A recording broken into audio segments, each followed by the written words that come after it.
Olá, seja muito bem-vindo ao podcast do Violino Didático. Hoje temos o prazer de receber a professora e violinista Natália Verceges. Seja muito bem-vinda. Para você que está ouvindo o podcast, esse podcast é dedicado a violinistas e aspirantes a violinistas. Você já é violinista profissional, já é professor, ou você pensa em tocar violino como hobby, como qualquer coisa, aqui é o lugar para as pessoas apaixonadas pelo violino. Aproveita inclusive para seguir a gente no Spotify e nos outros lugares de podcast para você sempre ouvir os novos episódios. Professora Natália, primeira coisa que eu tava pensando hoje cedo, né? Qual uma pergunta para iniciar esses podcasts, para ter um fio de onde as pessoas possam entender as relações que trouxeram você até aqui.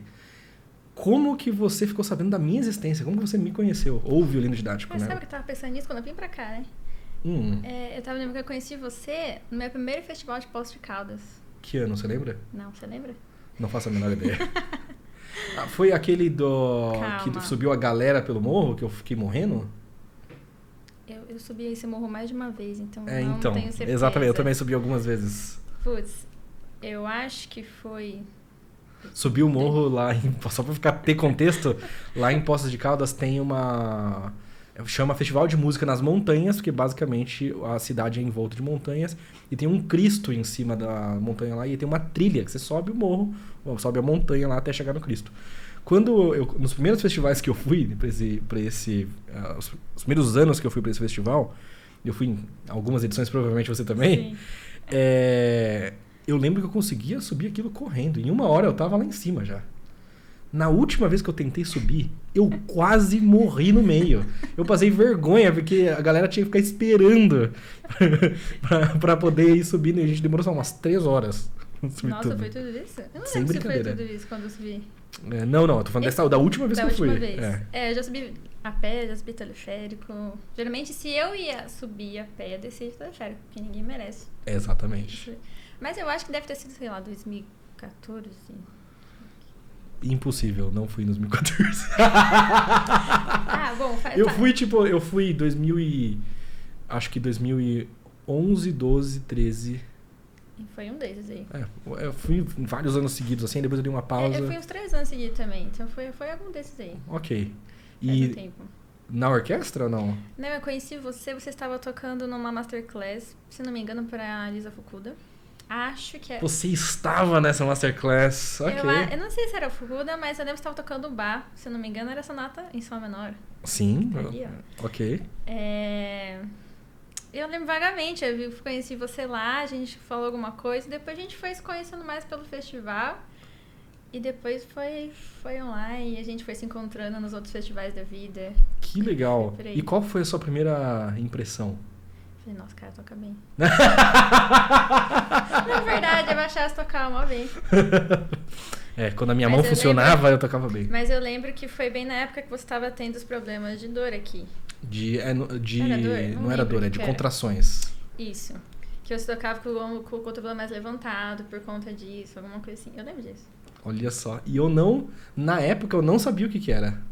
Você demorou pra descobrir? Demorei pra descobrir. Pra quem não sabe, eu tenho uma parada muito louca que se chama distonia focal. Depois pesquisem aí, distonia focal do músico. Então, nessa época eu ainda conseguia tocar razoavelmente, só que eu tinha que fazer várias adaptações técnicas pra conseguir tocar. Hoje em dia, eu não consigo, naquele nível jamais, não consigo mais tocar.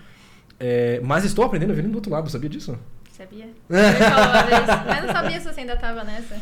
Claro, sempre. Então estou reaprendendo violino do outro lado. Em breve a gente vai ter um podcast, inclusive, sobre violino canhoto. Porque a minha opinião sobre violino canhoto mudou assim drasticamente. Porque quando a água bate na bunda, entendeu? Aí você repensa as coisas. Quando você é obrigado a fazer adaptações para sua própria vida, você entende as adaptações que as outras pessoas têm que fazer na vida delas. É verdade. Então, e você é canhoto, né? Eu não. Tá, ok, achei que você era canhoto. Mas enfim, você me conheceu lá... Mas uma coisa que fala um pouco sobre violino canhoto. É um assunto que poderia ser mais falado. Eu era completamente contra. Muito, assim, tipo... mas como que você vai tocar em orquestra? Porque todo mundo que vai aprender violino tem que ir tocar em orquestra, senão não. Exato, é o único caminho. É o único caminho. E é o único caminho que, de fato, isso seria um problema. Para pra pensar, qual é o outro caminho Pô, que você seria um verdade. problema? Nenhum outro caminho. Tipo, Se for nunca- solista, tanto faz. se a pessoa chegar num nível de tocar tão bem, excepcionalmente. E tem gente que fala assim, às vezes a pessoa até. Ah, não. O professor vai falar assim, né? Não, porque se você. Às vezes vai usar esse argumento. Se você fosse. Nossa, já tô gastando um podcast de violino canhoto. Mas que bom que entrou. Às vezes a pessoa vai entrar. O professor. O aluno chega, quero tocar violino do outro lado. Aí o argumento, às vezes, do professor vai assim, não, mas e se você fosse solista? O solista tem que tocar do lado. Professor, de qual lado você toca? Do tradicional. Você é solista? Não. Ué, não é só isso? É igual, não, que pra tocar nas grandes orquestras nunca vão te aceitar. Mas você toca numa grande orquestra, professor? Não. Então, tipo, qual é a sua preocupação? Verdade. Enfim. Então você me conheceu lá no festival. E, ok, aí depois a gente fez acho que foi só mais festivais, na verdade. Foi mais festivais. A gente não fez Jaraguá do Sul. Você não fez Jaraguá do Sul, né? FEMUSC. Não, nunca fiz FEMUSC. Nunca fez FEMUSC.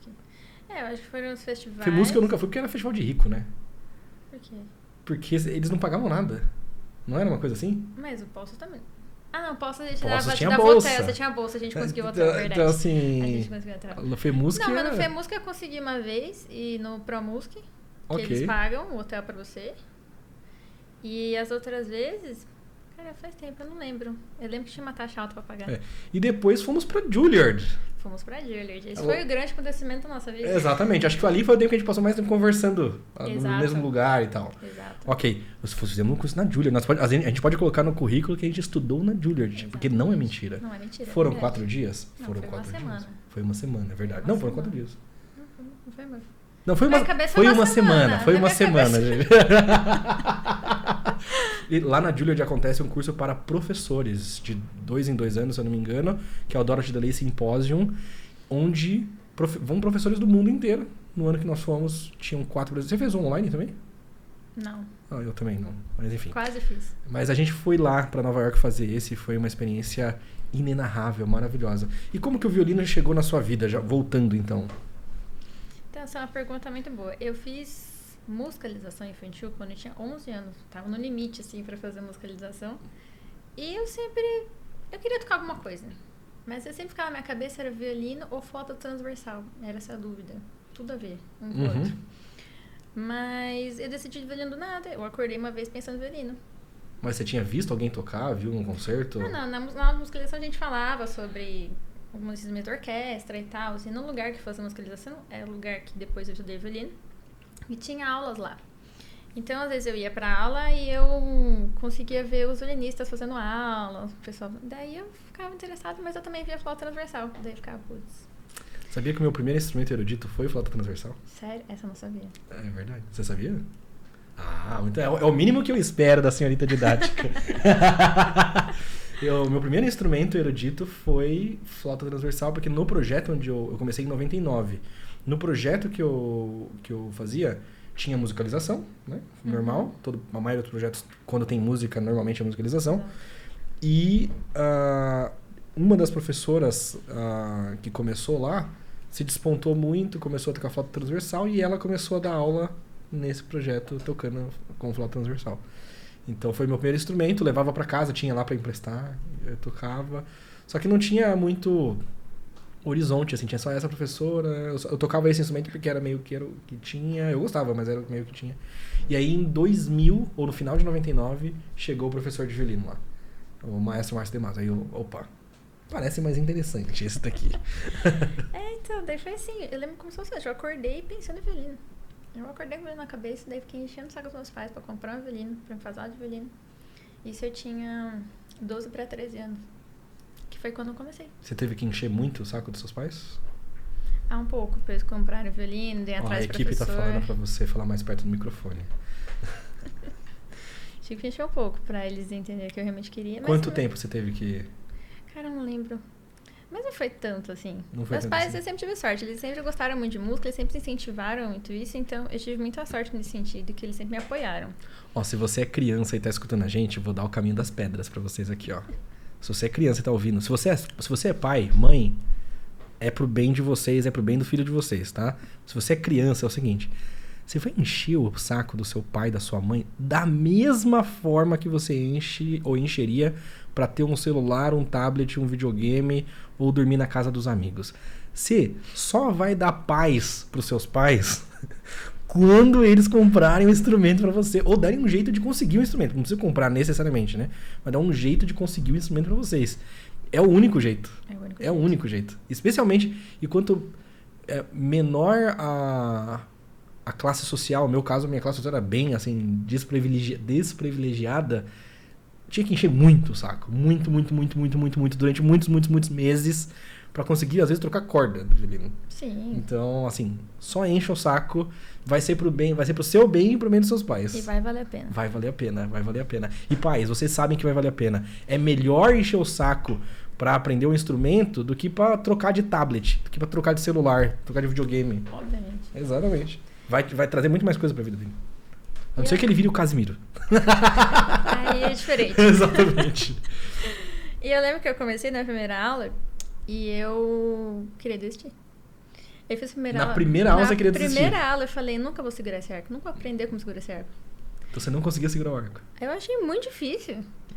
Vamos falar que acho que a coisa mais difícil do violino é segurar o arco no começo. Pra quem tá começando, chato. um dos desafios. Exato, é muito chato. E eu falei, só que na minha cabeça, eu não falei isso pros meus pais. Na minha cabeça eu fiquei, nossa, eu não posso desistir agora porque eu enchi tanto saco. Eu preciso dar uma insistida. Ok. Não, e daí foi. E daí, desde assim, das minhas primeiras aulas, eu sabia que era isso que ia fazer pra minha vida. E quanto tempo você demorou pra segurar o arco direitinho? 1 semana. 1 semana. Aí, ó, tá vendo? Nem dói. Eu fiquei insistindo. Nem dói. Ó, vamos só recentralizar aqui de novo. Calma aí. Ah, ok. Show de bola. Então você ficou só insistindo. E como você... Agora, a professora Natália vai dar o caminho das pedras. Você demorou 1 semana pra segurar o arco direitinho pra quem tá começando. O que você fazia em casa pra conseguir segurar o arco? Meu professor me ensinou isso no começo também, que me ajudou bastante.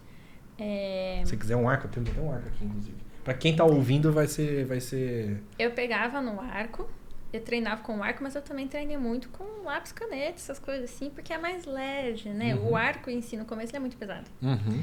Então, eu ficava lá tentando lembrar o que ele me falou, né? Lógico que depois na aula teve suas correções, mas eu ficava fazendo.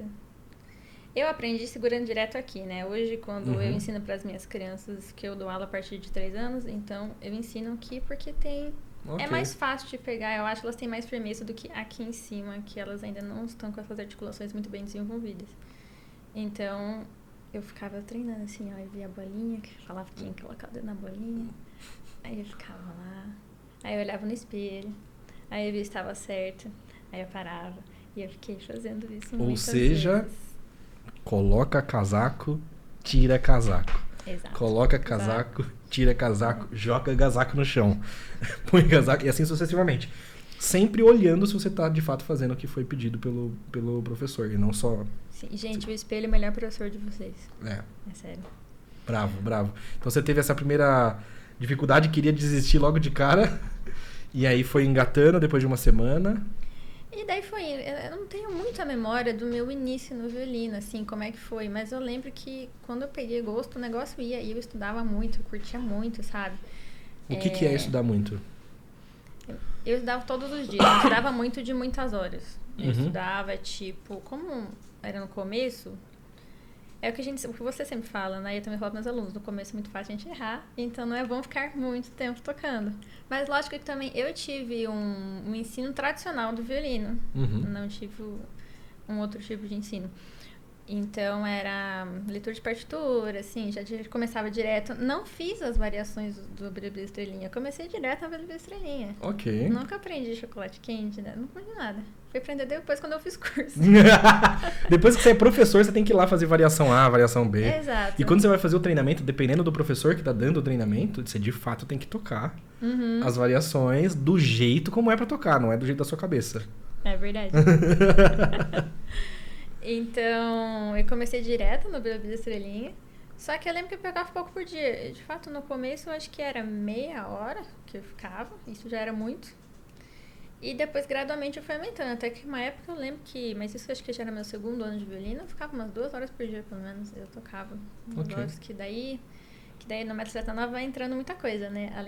Além de Suzuki, o concertos, vários métodos, escalas, muitas coisas. E você lembra como você organizava o seu tempo de estudo?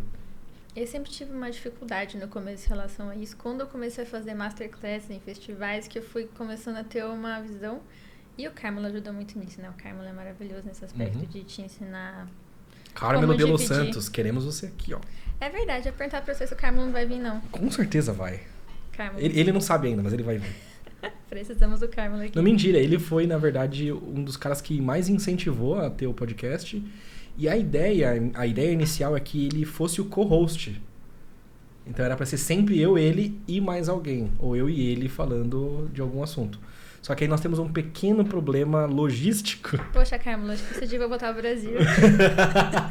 Que o professor Carmelo de Los Santos, um dos maiores violinistas brasileiros vivos, ele mora nos Estados Unidos. Então, e eu moro no Brasil. Então... Fica um pouco difícil. Fica um pouco difícil. Ia ser meio que online, meio meets. Mas apesar de eu gostar, dependendo do convidado, claro, perde um pouco dessa magia do podcast, da conversa. Eu tô conversando aqui com você, e pra quem tá assistindo, se a pessoa estiver almoçando, jantando, é quase como se ela estivesse na mesa vendo a conversa de outras pessoas na mesa. Quando você tá no restaurante e começa a fofoca legal na mesa de trás, aí você fica quieto imediatamente pra escutar a conversa. Pra escutar. Como assim? Não, sério que ela falou isso? O podcast tem meio essa vibe, assim, você tá com permissão escutando a conversa de outras duas pessoas e meio que participando dessa conversa também. Mas enfim, então por isso não rolou, mas com certeza ele vai estar aqui em algum momento. Espera vir pro Brasil, daí você já agenda. Então, exato. Então o Carmelo, ele te ajudou nesse sentido de organização. O que ele falou que você acha que clicou? Eu lembro que ele falava... Ele sempre escreve muita coisa na lousa. Tem várias anotações nos meus caderninhos do Carmelo. Ele falava sobre o tempo de divisão, assim, dos estudos de técnica, bases e depois concerto. Então eu comecei a fazer isso. Então daí eu sempre tive muita dificuldade de estudar cordas soltas, porque é chato estudar cordas soltas. A gente fica, meu Deus, como é que eu vou estudar cordas soltas? Vou fazer só nota longa aqui. E daí já cansei. Mas teve uma época que eu peguei firme. Fiz muitas cordas soltas. Bravo. Mas é difícil. Eu era o pastor das cordas soltas quando eu era... Você lembra? Cara, sei lá, 1 hora do meu estudo era literalmente 100 dedos no violino. Quando eu tava numa fase mais assim, quando eu tinha uns 15, 16 anos. Cara, nem quando eu quebrei a mão conseguia fazer isso. Eu tinha um negócio assim com som. Tirar um som consistente, controlar som, controlar volume, controlar ponto de contato. Mas era um negócio assim... Eu lembro que uma vez eu fiz um estudo ao vivo no YouTube, na época que eu tinha um outro canal, inclusive. E aí eu tava mostrando como que era a minha prática de estudo. E aparecia uma galera, eu ficava vendo lá 1 hora fazendo corda solta live, às vezes durava 5, 6 horas, era o tempo que eu praticava. E aí um aluno do Bozizio na época, comentou assim, velho, que absurdo fazer esse tanto de cordas soltas. E eu lembro que na época eu fiquei muito bravo. Como assim, que absurdo? Quem você acha que é pra falar pra mim que 1 hora de corda solta é muito? Aí, como a gente tava conversando antes, o Jean Hipócrita, que é hoje de hoje em dia, é um absurdo fazer 1 hora de corda solta. Não precisa. Talvez, sei lá, um dia ou outro na sua vida pra resolver alguma coisa muito específica, sim, mas assim, consistentemente não faz o menor sentido. Não. Enfim... Então, aluno do Bozizio, eu não lembro quem era você exatamente no seu nome, mas você estava certo e eu estava errado. Vai que ele esteja assistindo. Vai que, né? O mundo do violino é pequeno. Então, eu comecei a dividir meu estudo assim. E hoje eu sigo mais ou menos essa ideia. Mas hoje eu também, como eu estou numa outra fase, digamos assim, violinisticamente, eu uso muito assim. Se eu estou pegando determinado concerto, eu vou pegar estudos que me ajudem a trabalhar o que eu vou trabalhar no concerto. Então, não vou ficar fazendo ali, vou fazer o Kreutzer do começo ao fim, vou fazer todas as escalas do Flash, vamos lá, entendeu? Não fico mais nessa. Eu só vou pegar o que vai me ajudar para o concerto, porque é o que vai funcionar na prática. E hoje em dia, eu aplico isso para os meus alunos também. Não faz sentido eu ficar passando um estudo inteiro para ele tocar, sendo que às vezes não vai ser muito útil para ele naquele momento. Eu gosto de buscar o que vai ser importante para ajudar ele no repertório, para ajudar ele tecnicamente também. Mas muitas vezes eu não mando ele fazer o estudo inteiro. Eu lembro que eu tinha muito essa dificuldade quando eu fazia aula com... Com alguém. Eu acho que era... Será que era com o Pablo? Não lembro. Mas eu tinha algum professora que eu tinha essa dificuldade, que eram uns estudos assim, que eu tava tocando, mas algumas coisas não estavam 100%, ficava, não, você tem que ser 100%. E daí eu começava a saturar. Mas você ficava ou o professor ficava? O professor ficava. Ok. E eu começava a saturar, e daí tinha uma hora que o que tava sendo bom já não tava sendo mais bom. Tava só ficando pior. E daí eu começava a ficar irritada, eu fiquei, meu Deus. Cara, isso é um ponto que eu vejo poucas pessoas falando, sabia? Que, especialmente professores, existe um tempo, e aí quem é professor mais experiente consegue perceber, quem é professor mais experiente, não no sentido de tocar violino, mas no sentido de dar aulas de violino e aprender com as próprias aulas e com as aulas dos colegas. Existe um ponto do estudo de um estudo de uma peça, de um exercício, ou seja o que for, existe um ponto em que ele não vai ficar melhor. Exato. E você tem que saber observar isso. Exatamente. Ele não vai ficar melhor. Ele pode, inclusive, começar a ficar pior. E geralmente quando a gente fica muito tempo, às vezes é que a gente tem que ter o feeling, assim, de saber se a gente olha só, insiste calma aí, ou pra não. quem é meu aluno aqui, que às vezes vai pensar, esse é meu caso. Não é o seu caso. Porque isso acontece mais pra quem tá do nível mais intermediário pra avançado. Acontece bem mais. Pra quem é iniciante, as coisas são, ainda que sejam difíceis para quem é iniciante, são coisas simples, que não tem como ficar pior porque já é muito simples. Exato. Mas a partir do nível intermediário pra cima, na hora que você começa a fazer os estudos do Kreutzer, Fiorillo, Dont, coisas mais assim, mais elaboradas, concertos, etc., tem um ponto que não vai ficar melhor do que aquilo. E vai começar a piorar. Porque aí você perde a motivação. Aquilo que você estava tocando bem, você já não revisita mais, porque você fica só naquelas 3 notas daquele compasso que não está saindo por algum motivo. Enfim. E aí, qual é a estratégia, professora Natália? Então, eu ia falar só que isso se aplica não só para estudos, mas também para concertos. Então, às vezes eu sinto alguns alunos que eles estão há um tempo já no concerto e você sente que eles estão ficando já saturados e tem coisa que já você vê que está caindo a qualidade. Aí, minha primeira professora, ele me ensinou isso, meu primeiro professor falava, olha, vamos passar a próxima, vamos fazer outra coisa, e depois a gente volta nessa e você vai ver como tá melhor. Eu tive muita sorte que meu primeiro professor tinha esse pensamento. Então, eu passo meus pensamentos para meus alunos. Às vezes, meus alunos também ficam frustrados, alguns assim, tipo, mas não tá legal, mas vai passar? Me dá um tempo. Não estou te passando. Não estude. Exato. Tem essa diferença, não estou te passando de concerto. Você vai estudar outra coisa, ou uma próxima coisa, a gente vai deixar isso aqui descansando e vai voltar daqui a pouquinho. Eu falo para alguns alunos, você vai fazer isso essa semana, não pega o concerto, não toca o concerto. Teve uma aluna uma vez que estava acontecendo algo semelhante. E eu usei uma outra abordagem que às vezes pode funcionar também. Chegou num ponto que não estava melhorando, eu só falei, eu te proíbo de pegar no violino essa semana. E era uma pessoa que estudava assim fielmente todos os dias, 1 horinha por dia. Você não vai pegar, você vai fazer a força de não pegar no violino durante 1 semana. E aí na hora que voltou, estava tudo muito melhor. Tudo muito melhor. Porque aí você, especialmente quando é um nível mais avançado, você tem que deixar o corpo relaxar também. Porque imagina só, você vai pra academia treinar os mesmos músculos todos os dias? Não. Por muito tempo? Não pode? Não pode, exatamente, né? É meio que... Não, é contraproducente. Exato. Estudar violino também ininterruptamente por muito tempo também é contraproducente. Pode ser contraproducente. Não é porque você vai estar lá estudando, tocando todos os dias que vai estar melhor. Não necessariamente. Não necessariamente. Que a gente tem que saber primeiro estudar da forma correta, não criar vícios, que é uma coisa muito difícil, especialmente no início. No início a gente vai criar vícios. Às vezes não tem como.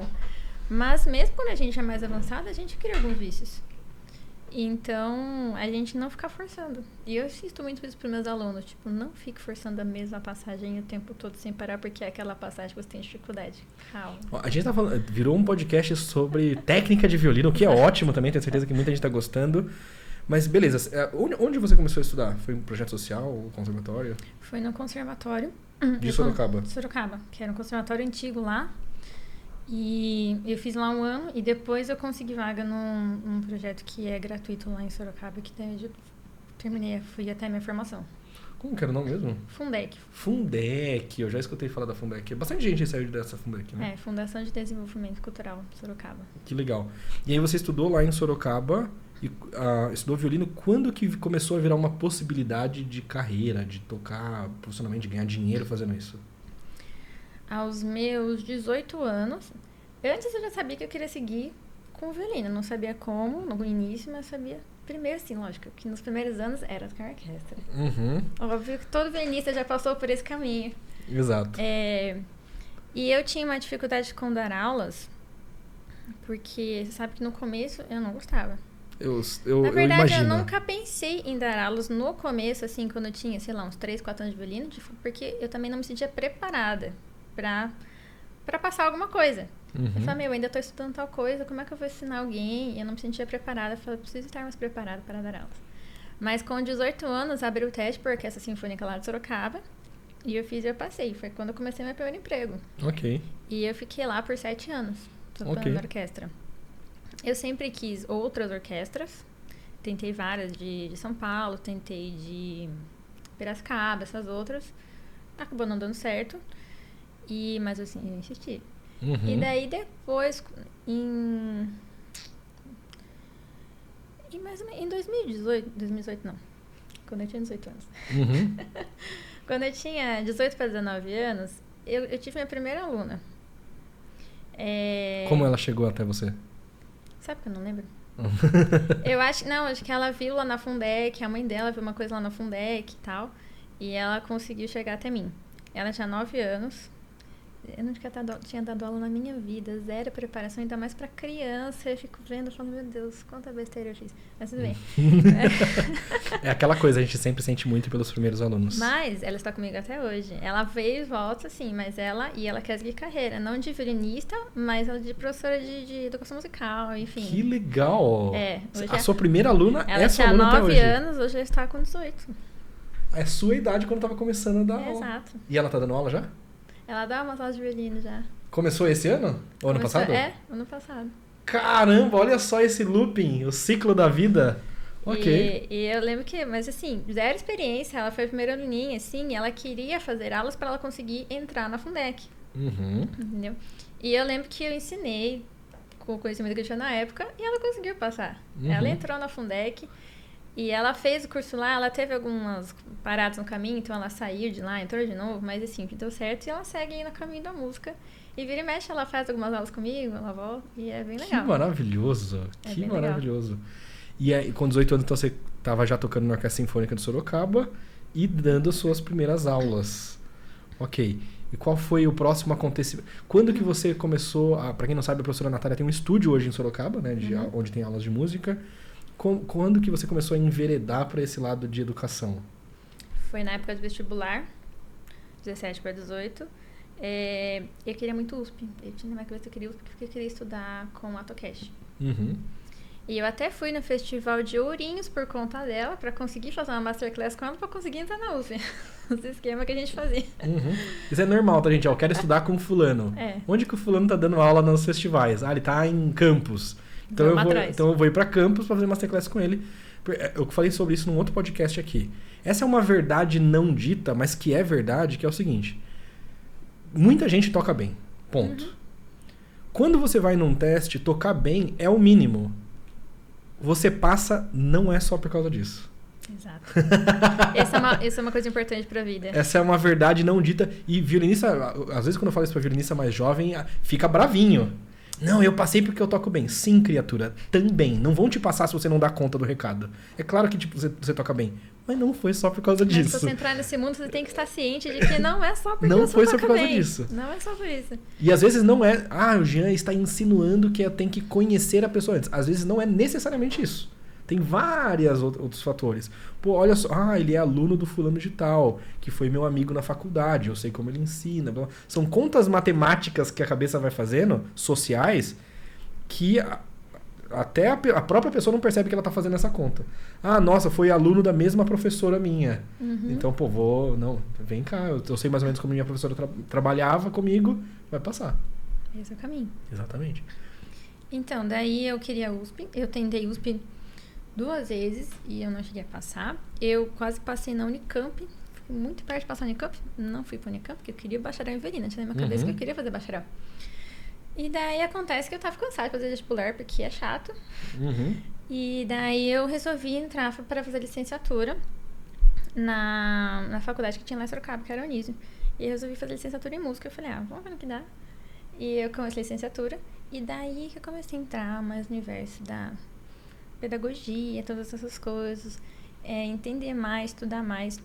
E daí eu fui, nossa, fui gostando, né? Eu falei, nossa, não é que legal esse negócio de dar aula. E a minha professora de musicalização, lá quando eu tinha 11 anos, eu lembro que uma época, quando eu terminei a musicalização, eu gostava de ajudar ela a dar aula. Então, às vezes eu ia lá e eu ficava lá ajudando ela. E eu lembro que eu tenho uma cartinha dela, acho que é de 2007, antes até, falando assim, você daria uma ótima educadora musical. E eu falava, nunca vou ser educadora musical. Por quê? Não, na época eu falava, não, porque eu não quero ser isso, eu quero tocar em orquestra, ser educadora musical. Não quero fazer isso, dar aula pra criança. E daí foi indo, comecei a fazer licenciatura, comecei a gostar. Eu falei, olha, legal, né? E daí foi quando começou a virar a chave. E quando de fato virou a chave, foi um pouco antes da pandemia, 2019, que eu falei, não, eu quero só dar aulas, eu não quero mais tocar em orquestra. Por que você não queria mais tocar em orquestra? Porque o mundo orquestral, ele foi me desanimando. Ele foi te desanimando? Ele foi Conte me desanimando. Specifics. O que foi te desanimando? Ia lá. Porque, assim, pra quem tá no público, cara, e nós temos amigos, colegas que amam tocar em orquestra, tá tudo certo. Sim. E é gostoso. É gostoso em algumas coisas. Eu não, mas que bom que você... Eu não, mas que bom que você... Que bom que você sente falta. Mas tem coisas em tocar em orquestra que são muito, muito legais. Pra quem tá assistindo é lindo, é maravilhoso. Nossa, como esse pessoal toca junto, que bonito. Mas tem coisas de bastidores que quem tá iniciando não faz a menor ideia de como que é. Quais foram as coisas específicas que te fez desanimar? Que não estamos falando de nenhuma orquestra específica aqui. Não, foi essa coisa que a gente tava falando anteriormente. O fato de você não passar só porque você toca bem. Isso te desanimava? Isso me desanimava por causa que eu ficava, eu passei um tempão na minha vida estudando pra esse teste e passou falando que eu já conhecia o Spalo. Entendeu? Passou falando que eu já era amigo e tal. Isso me desanimava bastante também. Isso me deixava muito puta. Eu ficava mais. Mas sabe que se eu hoje em dia tivesse atuante tocando em orquestra, não seria mais algo que me deixaria chateado. Pela maturidade de você ficar mais velho, eu começar a entender que isso não acontece em orquestra. Sim, isso acontece em tudo na vida. Isso acontece em qualquer profissão, em qualquer cargo, em qualquer teste de qualquer coisa. Exato, mas na época eu ficava muito puta. Daí eu falava, Porque você é jovem, isso é um mérito. Eu estudei, eu fui o que toquei aquela passagem melhor, aquele concerto melhor. Tipo, às vezes até foi, mas não é só isso também que eles estão buscando. Não é só isso. E daí eu comecei a ficar brava com isso, de fato, tipo, nossa, eu não tenho os contatos suficientes para conseguir entrar nessa orquestra que eu quero tanto. Eu não tinha os contatos. Eu já ouvi de um professor, cara, você tava falando, eu lembrei. Eu tive alguns professores, não vou citar exatamente qual foi o professor específico, mas eu fui fazer teste de uma orquestra e eu sei que eu toquei como eu tocava normalmente, com a minha idade, eu devia ter uns 17, 18 anos. Toquei. E não passei nem pra suplência, nem pra nada. Era uma orquestra profissional já, em São Paulo. E aí, o meu professor na época falou literalmente isso. Por que você não me falou que você ia fazer o teste? Porque se você tivesse falado, você teria passado. Porque uma das pessoas da banca era, tipo, best friend dele. Então, assim... Nossa, Jean, você ia passar só pela indicação? Não, ninguém passa só por indicação. Exato. Ninguém vai te passar pra você fazer um trabalho que é extremamente exposto, como tocar orquestra, se você não for dar conta daquilo. Mas se você tem uma indicação mais quente do que os demais, as chances são maiores que você passe. Exato. Então, não necessariamente uma indicação de um professor ligar pro outro, que acontece também até hoje. Mas às vezes você ter tido o mesmo professor de quem tá na banca. Ou o seu professor ser amigo de quem tá na banca e ele sacar na hora. Uhum. Então às vezes não é algo que é falado, que é combinado. Não, vou combinar. Não é necessariamente assim. É normal. Ah, você é o sobrinho da Neide lá, não sei o quê. Não, vem aqui trabalhar na minha contabilidade. Neide estudou comigo, poxa. É a mesma coisa. É a mesma coisa. Na vida você tem que ser esperto. É a mesma coisa. Então, ó, você que é antissocial, não seja. Não seja. Não seja, é verdade. E você tem que entender que você... Quando você é jovem, você tem que fazer o máximo de amigos possível. Na vida você tem que ter contatos. Exatamente. Você tem que ter contatos. E a gente vai aprendendo isso. Mas o que me desanimou muito é um assunto que a gente já conversou sobre isso há muitos anos atrás. E eu até escrevi um artigo sobre isso, né? Que foi a parte do assédio. Né? Não quero entrar muito nesse assunto aqui hoje. Sim, sim. Mas foi uma coisa que foi me desanimando muito no meio orquestral. E acabou que eu fui cada vez mais ficando assim, reparando mais muita coisa. Daí fui ficando meio assim, sabe? Será que eu quero continuar assim? Será que eu quero continuar nesses tipos de ambientes? Entende? E daí, como nesse meio já estava indo para a educação, já estava dando aula, já estava pegando mais gosto por análise, então foi uma coisa assim, foi um processo natural. E daí foi quando decidi de tocar em orquestra. Mas também tem o fato de que a orquestra que eu tocava, eu não curtia tocar naquela orquestra. Uhum. Não era uma orquestra que me valorizava. Então, eu também optei por sair porque eu não estava curtindo ficar lá. Tem outras orquestras que eu já toquei e eu sempre gostei muito de tocar em orquestra. Até hoje eu gosto, de vez em quando é legal fazer uns cachês assim, tocar, porque é gostoso. É gostoso fazer música. Uhum. Mas tem algumas orquestras que você toca que você sente, putz, tô gostando. Mas eu acho que ficar nesse ambiente também, dependendo da orquestra, é um ambiente muito competitivo. Às vezes não é um ambiente saudável. Então, às vezes, eu ficava me perguntando na época, será que eu quero isso pra mim pro resto da vida? Entende? Então, daí foi quando foi virando chavinha. Orquestra legal de tocar, orquestra de festival. Que você vai tocar uma Exato, semana, orquestra de festival resolve, delícia. já era, acabou. Orquestra de festival é uma delícia, você toca um repertório muito legal. Você toca com seus amigos, você se diverte, cara. É muito bom tocar orquestra de festival. Tem que resolver umas coisas difíceis em 4 dias. Exato. Faz o concerto, acabou, sai pra sinuca. É muito legal. Eu sinto muita falta de orquestra de festival, cara. Orquestra de festival, pra quem tá ouvindo e não entende a nomenclatura, no Brasil e no mundo existem cursos, como se fossem cursos de verão, cursos de inverno, onde tem oficinas. Então, sabe, Festival de Inverno de Campos do Jordão. Pra quem é público, basicamente é só um mês que tem vários concertos na cidade, em Campos e em São Paulo, né? Só que para quem está como participante do festival, você tem oficinas do instrumento, oficinas, vamos dizer assim, oficinas de formação ou que visam um refinamento profissional, algo do tipo, desse tipo para quem quer tocar em orquestra e tal. Então, basicamente, durante o dia você tá tendo aulas, e aí pode ser aula de instrumento, aula de coral, às vezes tem aula de pedagogia, dependendo de onde é. E de noite você toca ou você assiste o concerto. Então os concertos que estão acontecendo à noite, maravilhosos, na maioria das vezes são alunos do festival, que na maioria não, praticamente todos são alunos do festival que estão tocando de noite nesses concertos para o público, né? Nossa, mas esses alunos eles estão tocando bem? Sim, porque eles são alunos do festival, mas a maioria já atua profissionalmente tocando violino. É como se fosse uma especialização, uma semana de se especializar ali.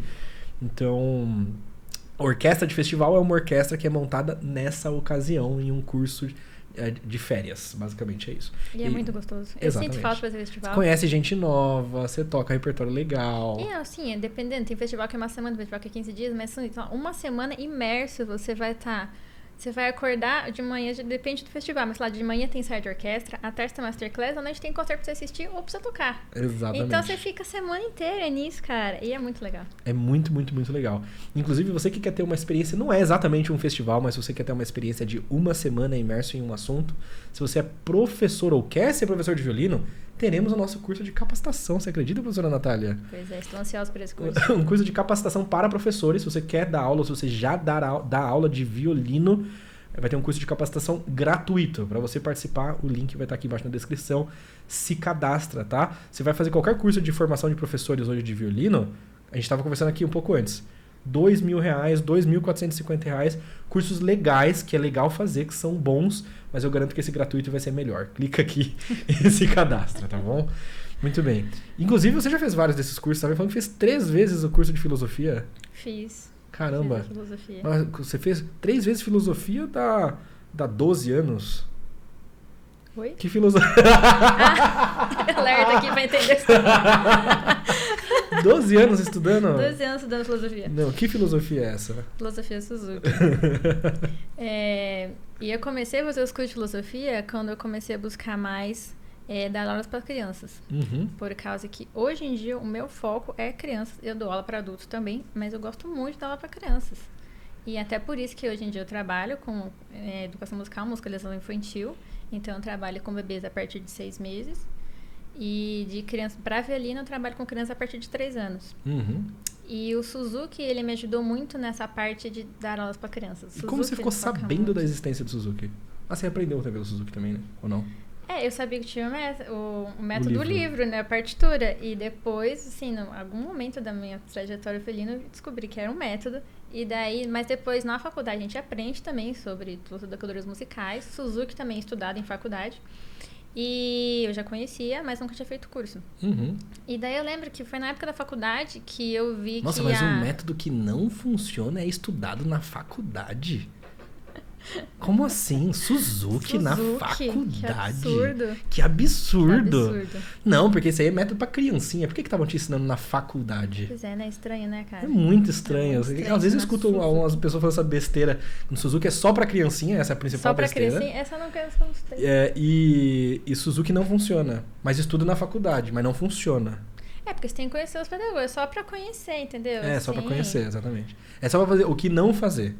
Ó, tá vendo esses japoneses tocando?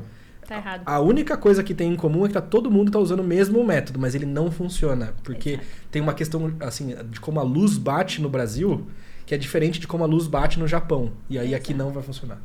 Exato. E esse fez por que 3 vezes? Então, eu falei pra você, não lembro se foram 3 ou foram 2. 2 eu tenho certeza. Okay. Eu lembro que na época da faculdade, quando eu resolvi que eu queria fazer o curso da filosofia, em algum momento eu vi que a Shinobi está em Sorocaba dando a filosofia. Então, deu certo que ela foi em Sorocaba, deu o curso presencial. Então, eu fiz com ela, junto com meus colegas, alguns colegas de orquestra na época, a gente fez curso da filosofia presencial. Isso faz muitos anos. E eu gostei muito. Mas na época eu ainda não estava assim, tão dando aula para criança, ainda não tinha esse foco. Então, acabei deixando um pouco stand-by ali, fiz o curso, gostei. Mas depois, quando realmente eu tava querendo entrar no foco, que eu fiz novamente filosofia. Pra ter um olhar específico do que você queria. Exato. Eu já li o livro tantas vezes, o Educação e Amor. E eu sempre tiro uma coisa nova daquele livro. Ele é maravilhoso. Eu gosto muito. Que legal. E daí que eu tive um olhar diferente, por causa que eu fiz online daí, mas as observações de aula ajudam bastante. Dá trabalho. A observação de aula é a parte que você precisa de força na alma. Exato. E tem alguns dias que você tem que fazer, sei lá, 4, 5 observações de aula. Você fala, não aguento mais essa 4 ou 5 observações de aula são tipo... Se for de 20 minutos é 1h30. Se for de meia hora, 2 horas e meia. Não, e tem que escrever. São várias coisas que tem que escrever de cada observação. Daí você ficava, nossa, não aguento mais. Não quero mais observar. Chega de observar. Eu cansei de ver. Eu já entendi. Ficar pensando. Eu já entendi. Quando você vai fazer um curso de formação, como os Suzukis, né? Eu não sei se outros lugares é assim também, mas o Suzuki, você não só tem que saber na teoria o que tem que fazer, você tem que observar aulas reais, que são meio montadas, mas observar aulas, e fazer as observações de exatamente o que o professor está vendo e está pedindo, que estratégia que ele está usando de ensino naquele momento, qual é a ordem de segmento que ele está usando, qual o ponto principal que ele está trabalhando. Enfim, você tem que fazer várias observações, que é te dado meio que um briefing do que é para você olhar, e aí você tem que fazer isso durante muitas horas. Durante muitas horas. E você tem prazo para entregar. E daí eu ficava, meu Deus, deixa eu dar um tempo, mas daí eu tenho que entregar até essa hora, daí já tô cansada. Inclusive, professora Natália, no nosso curso gratuito de capacitação vai ter também. Vai ter também. Você não vai precisar ficar 2 horas observando a aula, tá? Mas a gente vai ter vídeos curtos. No final vai ter uma prova para esses professores. Porque a gente vai emitir um certificado de participação, vamos chamar dessa forma. Só que só vai emitir para quem tiver uma nota a partir de tanto. E aí vai ter, por exemplo, na prova vai ter uns trechos de vídeos de alguns segundos de uma instrução ou de algum aluno fazendo alguma coisa e uma pergunta sobre o que aconteceu em cima, para ver se o professor observou, que está com o olhar atento ao que está acontecendo ali em cima. Então, vai ser interessante. Se você é professor de violino, se você já dá aula e não está satisfeito com os seus resultados, quer ter mais resultados, já deveria ter se cadastrado. Se você quer dar aula em algum momento, já deveria ter se cadastrado. Se você é muito experiente e sabe de tudo, deveria ter se cadastrado, porque esse é o primeiro erro, é você achar que sabe de tudo. Exato, porque você nunca vai saber de tudo. Nunca vai saber de tudo, exatamente. E o Suzuki, ele é polêmico, né? Ele divide muitas opiniões no meio até entre professores Suzuki. Até entre professores Suzuki. Mas especialmente entre não professores Suzuki. Eu não me considero professora Suzuki porque não tenho todos os cursos de formação. Mas eu sempre falo, eu utilizo a base do meu método, especialmente para crianças, é Suzuki. E eu acho que eu não aplico 100% Suzuki nas minhas aulas. E tá tudo bem. Mas eu uso muita coisa dele e eu acho que ele é muito essencial para esse início. Na minha concepção. Tem professor que vai discordar de mim. Mas discorda normalmente sem nenhuma base. Tem professor que vai discordar. Mas eu gosto muito da base que ele dá. E eu acho genial a sacada da língua materna. Eu acho genial aquilo. Eu falo, cara, faz todo sentido isso. Faz todo sentido. O que é a língua materna? Eu sempre dou um exemplo básico, assim, que o Suzuki também dá, né? Que é quando uma criança, pra gente, é muito difícil, sei lá, aprender russo ou chinês. Privyet. Как вас зовут? Só falar isso. Как дела? Pra gente é muito difícil aprender essa língua. E a criança que nasce na Rússia, que nasce na China, ela vai aprender falando russo, chinês. Pra ela é natural, porque ela cresceu naquele meio aprendendo, só escutando russo, só escutando chinês. É a mesma ideia pro violino. Se você tá num ambiente em que você tem muita música, você tem esse estímulo, esse tipo de linguagem, é natural pra criança ir tocando. Então, eu sempre explico isso pros pais dos meus alunos, até pros adultos também. Insisto muito nessa tecla do como importante é você ter esse ambiente rico musicalmente para que você se desenvolva. Inclusive, uma coisa muito doida é que, eu não sei aqui no Brasil, mas no Japão, geralmente as crianças aprendem a falar antes de ler. Engraçado, né? Será que no Brasil... acho que no Brasil aprende a ler primeiro e depois aprende a falar. Porque é a única lógica que tem para aprender a ler primeiro e depois tocar. Não, eu também uso muito esse exemplo, porque não faz o menor sentido você aprender a ler partitura. Primeiro, antes de saber tocar. Antes de saber tocar o instrumento. É tipo você ter que aprender gramática antes de saber falar. Exato. Tem todas as regras da língua portuguesa antes de você saber falar. Exato. E aí o pessoal, tem gente que não consegue entender essa lógica, né? Tá, mas então como que vai ensinar violino se não sabe ler? Do mesmo jeito que você aprendeu a falar. Alguém repetia para você as palavras, você escutava essas palavras. E aí você tentava falar, por exemplo, vamos usar a palavra cachorro. Você tentava falar, falava qualquer coisa. E aí o que a pessoa falava? Tá desafinado! Não falava tá desafinado. Repetia o correto para você. Cachorro. Aí você ia... Au, au. Ok, au, au. E aí, pouco a pouco, ia repetindo pra você e ia fazendo. Ia te dando instruções.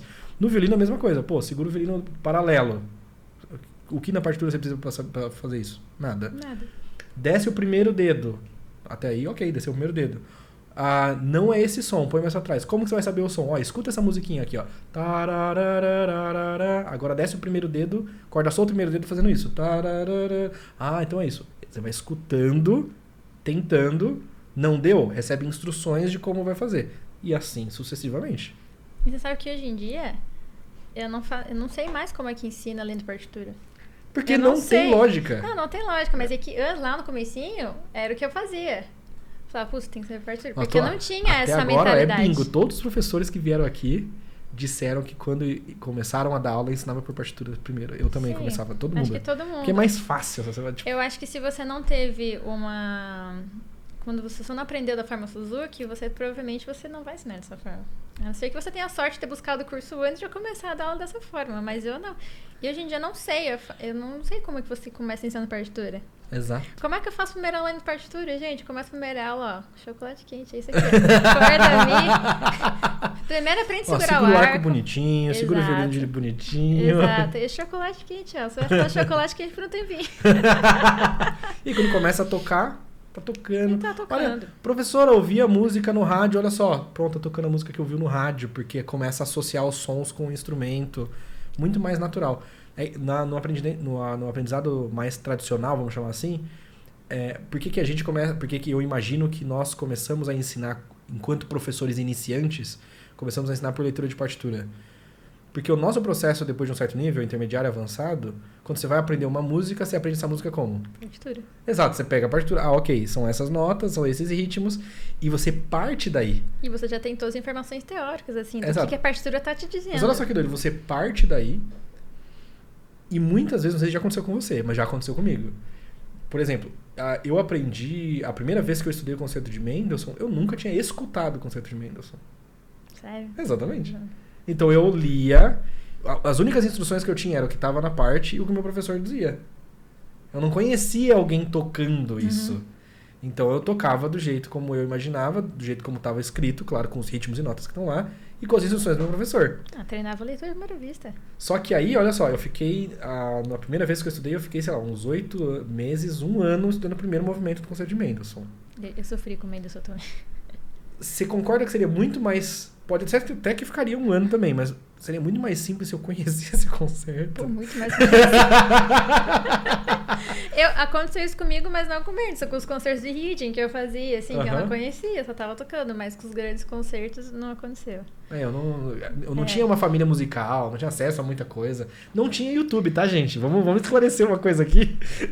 Eu tive a sorte que eu tive meu segundo professor de violino, ele pegava muito nessa tecla comigo, tipo, de você tem que escutar e saber que música que é. Então eu chegava na aula, ele estava tocando alguma coisa, ele colocava lá e falava, que música é essa? Eu falei, putz, não sei. E daí que eu fui criando o hábito de ouvir sinfonias, de ouvir concertos, e não só de violino, de piano. Então daí eu começava a gostar desse negócio que ele fazia, então eu ficava escutando, procurava as coisas, daí chegava na aula e falava, que música é essa? Eu falava, esse é o concerto do Beethoven, esse e tal. Porque eu sou muito grata a ele porque ele fazia isso, porque senão a gente não tem essa referência, senão eu não teria essa referência. Porque quando você toca em orquestra, você passa a ter mais referências, você vai conhecer muitas sinfonias, muitos concertos, porque tem diversos repertórios. Mas quando você não tá, quando você é estudante ainda, se você não toca em orquestra, você quase não tem, você tem que escutar. Exatamente. Então, eu não tinha entrado nessa coisa de escutar. E por que a gente entrou nesse assunto? Porque se você já tem a referência auditiva de como soa, para aprender, não necessariamente você precisa da parte. Exato. Porque, inclusive, na gravação tem muito mais informações que não tem na parte. Com que tipo de vibrato? Tá escrito isso na parte? Não tá. Não dá. Mas se você tem uma gravação de referência, você já sabe, ok, ele tá usando essa gravação de referência está usando dessa forma, esses recursos. Oi? Pode falar mais alto. Ok, a equipe, ok. Já entendi, equipe, muito obrigado. A equipe falou que 1 hora aprende na partitura, mas aí demora muito. E você ia falar uma coisa que eu esqueci. Mas enfim, eu ia falar que pra criança... sempre dou exemplo para as pessoas de que se é uma música que você gosta, uma música de uma banda X que você gosta. Quando você gosta de uma música, geralmente, eu escuto ela muitas vezes, porque eu gosto. Então, se você, de repente, escuta uma versão diferente, tipo um cover assim, vai ter alguma coisa que faz diferente, e quando você escuta, você vai falar, putz, ele mudou. É a mesma coisa no violino. Se você escuta aquela música, você escuta o Chocolate Quente várias vezes, você vai tocar, você vai saber onde você errou. Exato, porque você tem a referência de como é, e você tem a referência de como você está fazendo. Opa, não tá igual a como é. E aí você vai corrigindo juntamente com instruções do professor. Mas muitas coisas, quando você tem a referência, não precisa de instrução. Se tá com a nota trocada, você não precisa de instrução, você escutou. Isso faz muito mais sentido quando você fala de crianças. Porque, especialmente se você pega uma criança de 3 anos, ela ainda nem é alfabetizada. Como é que você vai ensinar a partitura para ela? Então, não, faz muito mais sentido, até porque as crianças, elas têm uma neuroplasticidade muito grande. Elas aprendem muito fácil, elas aprendem muito por imitação. Todo mundo fala que a criança, ela copia você. Então, é só você mostrar para ela o caminho. Lógico que ela vai demorar um pouco mais, porque em questões de desenvolvimento físico-motoras, elas têm mais dificuldade, a gente tem muito mais envolvido. Mas elas também pegam muito mais fácil. Aprender a segurar o arco para elas é muito mais fácil que para adulto. Discorda. Treta! Ixi. Não, eu acho que depende do trabalho que está sendo feito. Eu tenho essa tese baseada na Universidade Voices in My Head. Já ouviu falar? Já. Muita gente é baseada nessa universidade. Então eu tenho uma parada baseada em Voices in My Head que... Não só em Voices in My Head, você vai entender o que eu tô falando. Você pega, assim, uma coisa que eu não gosto muito em alguns cursos de formação, e não só Suzuki, vários. Você vai lá, faz os cursos, e aí você vê os alunos com 10 anos, 9, 8, tocando maravilhosamente bem. Você já experimentou perguntar para os professores que estão dando essa formação há quanto tempo esses alunos estudam? Nunca perguntei. Você nunca perguntou? Não. Nunca perguntou? Confesso que Você não. já viu alguém perguntando? Não, também. Nunca vi ninguém perguntando. Você já viu eles falando há quanto tempo os alunos estão tendo aula? Acho que é muitos anos. Mas você já viu os professores falando há quanto tempo esses alunos estão fazendo Poxa, aula? eu não lembro, confesso. Exato, porque é omitido, assim, é igual o vampiro foge do alho. Porque Não, eles demoram muito mais. a parada você vê lá os alunos do fulano de tal tocando, nossa, eles estão tocando chocolate quente lindo, perfeito, que lindo. Ou estão tocando o livro 2 lindo, livro 3 lindo, livro 4 lindo, que seja. Esses alunos, muitas vezes, já estão estudando na mesma instituição, fazendo aulas várias vezes por semana, individual e em grupo, às vezes só em grupo, mas eles estão ali há 4, 5 anos. Sim. Às vezes há 4, 5 anos no livro 1 e 2. Sim. Especialmente se for criança. Quanto mais novo, mais tempo vai ficar por livro, inclusive. Sim. Adulto, porra, a gente tem aqui centenas de casos de gente que faz um livro em 1 ano e pouquinho.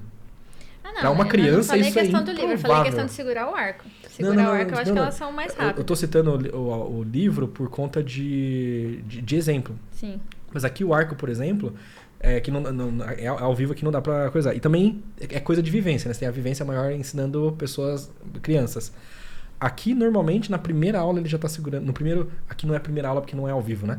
Na primeira vez que a pessoa manda o vídeo segurando a mão no arco, Ela já tá certinha. na maioria das vezes já tá perfeito. Eu, como sempre tive dificuldade com o arco, eu sou muito chata em relação à pegada do arco. Então, meus alunos têm que segurar o arco direitinho. Então, eu sempre... Nossa, segura tudo errado. Ela tá insinuando. Vai pros cortes, Tô Guilherme. Vai. Tô ensinando os seus alunos a segurar o arco errado. Você não tá ensinando direito. Eu sou muito chata nesse quesito de ter a pegada certinha, né?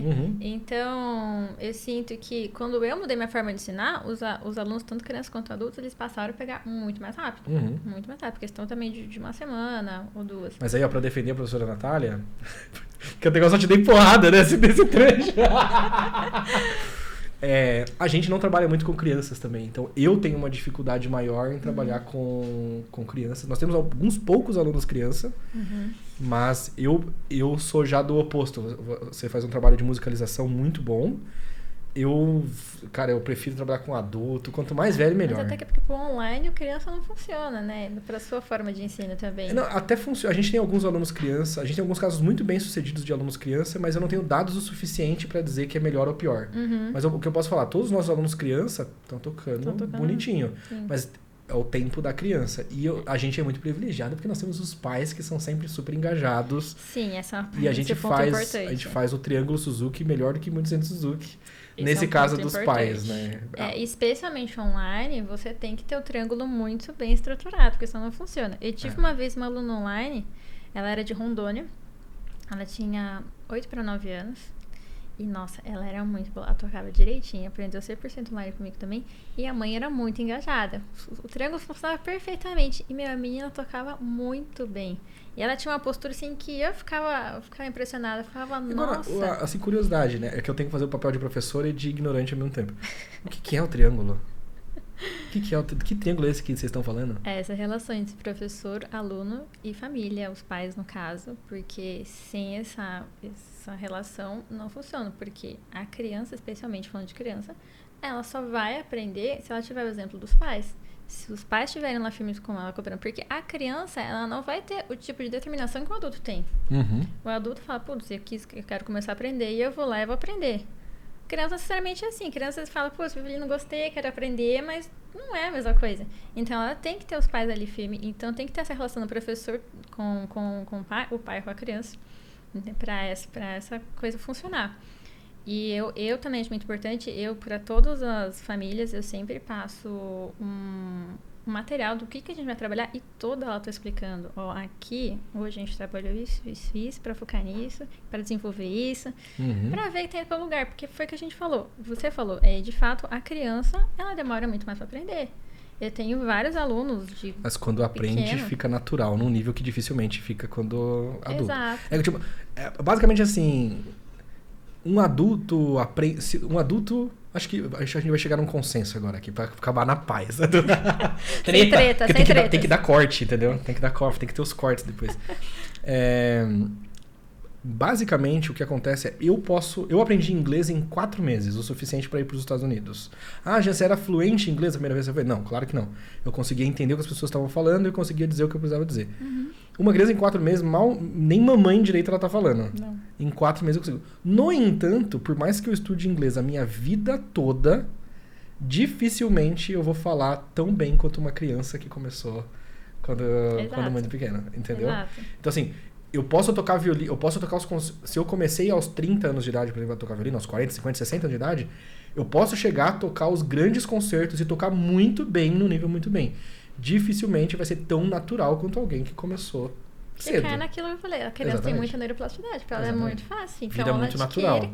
E na questão dos idiomas, ela não vai pegar sotaque, nada, porque ela vai estar aprendendo ali os 2 sotaques e para ela vai ser muito fácil administrar isso.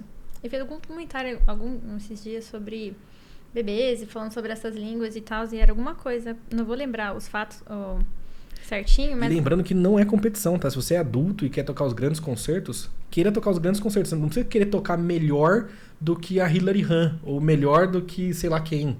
Você só toca muito bem aquilo lá no nível que você vai conseguir chegar. Até porque o nível que a Hilary Hahn conseguiu chegar é diferente, e não tô nem falando de mais ou menos, mas é diferente do Cavacos, que é diferente do Augustin Hadlisch, que é diferente do Carmelo, que é diferente da Natália, que é diferente do Jean. Às vezes estão tocando as mesmas coisas de jeitos e níveis diferentes. E estão tocando as mesmas coisas e estão felizes. E que torna você especial. Cada um tem sua individualidade. Exatamente. O Hadlisch toca daquele jeito tudo estranho. Essa é a palavra. No entanto, pra mim, hoje é o violinista com o som mais bonito de todos. Assim, é incrível a pureza que o cara consegue no som. E assim, é incrível, é impressionante. E virtuosidade segurando um violino de um jeito completamente não convencional, assim, de digitação. Enfim, é impressionante. Mas ele pode. Ele pode, exatamente. Ele é o Hadlisch. E você pode, porque você é a Lúcia. Você pode, porque você é a Carmen. Do seu jeito, não do jeito do Hadlisch. Do jeito do Hadlisch é o Hadlisch. Do seu jeito, da Kátia é da Kátia. Da Neiva é da Neiva. Da Mari é da Mari. Enfim, cada um é do seu. Cada um do seu, exatamente. Essa é a parada. É isso. É com critério, tá? Não é... então eu vou tocar do meu jeito de qualquer jeito. Não, qualquer jeito não tocar tudo desafinado. Não é disso que nós estamos falando. Mas assim... Então... Tem alguma pergunta? Alguma coisa que você quer contribuir? Não? Ok. Professora Natália, o que você diria para pessoas que estão ouvindo nosso podcast, gostariam de aprender violino, mas não começaram ainda? Não desista, assim, aprenda, comece agora. Porque eu vejo muita gente me falando, pessoas mais velhas, tipo, tô muito velha pra aprender. Gente, não tem idade pra aprender. Qualquer momento é momento de você aprender violino. Você sempre pode desenvolver novas habilidades, independente da idade que você tem. Então, comece agora. Não fique adiando. Eu vejo muita gente que fica adiando, tipo, falam lá atrás, nossa, lá atrás, eu sempre quis tocar piano, sempre quis fazer isso, e nunca toquei, agora já tá tarde. Não tá tarde. Vai atrás que você vai conseguir. Exato. O melhor dia pra você iniciar violino foi ontem. E o segundo melhor é hoje. Assim, mas sempre falam que tem que começar cedo. Sim, você pode começar mais cedo do que a idade que você tem. Esse é o mais cedo que você pode começar e é a idade que você tem. Então começa, vai atrás. E o que você diria para pessoas que estão aprendendo violino, mas estão desanimadas? Olha, eu vou falar para vocês que os momentos de desânimo, eles existem. Quantas vezes eu já desanimei, quantas vezes eu até pensei, será que eu continuo tocando violino? Você já teve provavelmente Algumas vezes. Algumas vezes na sua vida você vai ter, especialmente quando você decide se tornar músico profissional, você fala, putz, será que eu tô no caminho certo? Mas os ânimos fazem parte, mas é você entender que você vai passar por eles, depois vai voltar aquele período de ânimo, e assim como a gente falou lá no começo da conversa, sobre aquelas partes que tem música que não tá mais saindo, você tem que dar um tempo de descanso, você tem que também se permitir descansar, para você conseguir ser melhor no outro dia. Exato. E tenta identificar a fonte desse desânimo. Às vezes tem uma fonte, né? Sempre Se você elimina a fonte, às vezes o ânimo volta. Sempre tem uma fonte. Às vezes a fonte é... Não vou nem falar. Você pense aí, reflita com você mesmo. Acho que é isso, professora Natália. Foi um prazer inenarrável te receber no Muito Estúdio obrigada pelo Didático. convite. Fiquei muito lisonjeada pelo convite. Espero que volte mais vezes, porque temos que Com falar certeza. sobre como é ter um próprio estúdio, como é gerir um estúdio de música. Nossa, isso dá assunto. Dá assunto, né? Isso dá assunto. Eu ia conversar isso com o Rodrigo também, outro professor que teve Que também tem um no estúdio. outro podcast, que também tem um estúdio, mas o papo foi no tanto que nem chegou nesse assunto. É que existem muitos... É muita coisa muita que dá pra conversa. falar. Dá pra fazer um podcast só sobre como é ir pra Juilliard estudar. Dá também. Exatamente. Sendo completamente estagnado. Dá pra... Não dá? Dá. Dá pra... Isso dá. Se você é completamente estagnado, você pode ir pra Juilliard estudar um curso para professor de violino. Então é isso. Tenham todos uma manhã, tarde e noite maravilhosa, dependendo da hora que você está ouvindo. Avalie a gente no Spotify, no Deezer, na Amazon, no YouTube. Deixa aqui sugestões de pessoas para convidar. O que você achou desse tema? Deixa aqui embaixo, vai ser um prazer saber. Como as pessoas te acham nas redes sociais? Estúdio Natália Versege, vou deixar escrito aqui depois, por causa que meu sobrenome é meio chato de escrever. Estúdio, @estúdio Natália Versege, com H depois do E. Isso. Exatamente. Então, Versé, H-G-G-I. É isso? HGI, isso. Ah, muito bom. Então, procurem a professora Natália, sigam a professora Natália. Foi um prazer inenarrável e até mais. Tchau.